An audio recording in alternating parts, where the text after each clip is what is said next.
There was a great article in the Daily Beast about the Syrian rebel movement, and it turns out that either the second biggest or the biggest faction of troops for the rebels is Al-Qaeda.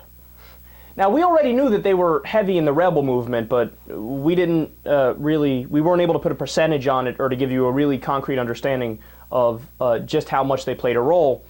Specifically, the group is the Islamic State in Iraq and Syria, or their acronym is ISIS. I guess it's ISIS.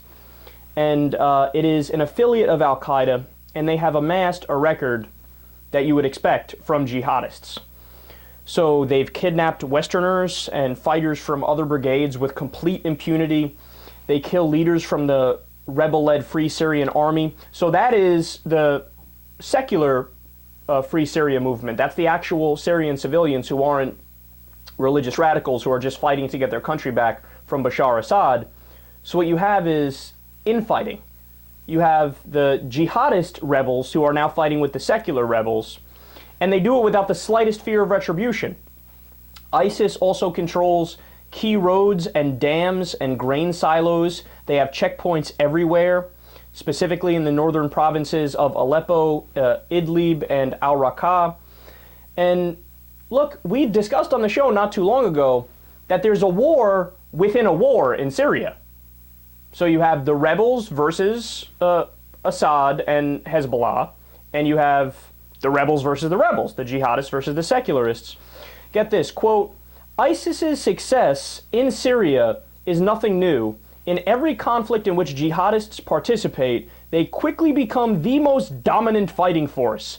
Several factors account for their supremacy in Syria: experience from other conflicts, including Chechnya, where they played a key role, Iraq, and Mali, where we now know that's basically Al-Qaedistan. The French are fighting a war in Mali, in northern Mali, against Al-Qaeda. They've basically taken it over, them and Boko Haram. And it provides them with an institutional knowledge of fighting local combatants that they don't have, right? So what this group has is a superior understanding of combat, and they are frequently the most courageous warriors on the battlefield. Their martial spirit attracts the admiration of locals who seek to join their elite band of brothers, as they put it. Now here's where it gets truly, truly scary. Quote, unlike indigenous rebels whose dedication to the cause is as fickle as a teenager's first crush, jihadists fight for ideological reasons. They believe they are performing a sacred deed by engaging in a jihad or holy war. So they're not messing around, man. And they say ISIS has taken over so many aspects of life in Syria, and they're becoming incredibly popular. So for example, they have 15-day introductory classes to Islam that they offer. They have summer camps for kids. They provide social services such as conflict mediation. So the war has essentially destroyed the judicial system in Syria, so Syrians are now seeking out ISIS to adjudicate disputes. Think about how crazy that is. In Syria, they're looking for Al-Qaeda to solve their disputes, because they're supposedly the civilized ones who will be fair. Man, that's scary.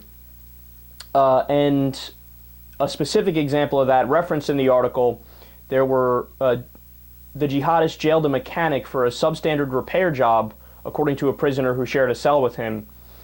And they explain other rebel groups are basically warlord factions, and the people of Syria don't trust them, right? But with ISIS, they're not a warlord faction, and what I mean by that is the other rebel groups, some of them will flat out steal from civilians in Syria, and then ISIS comes along and says, those guys are assholes, don't worry, we'll protect you. And they're also well-financed, right?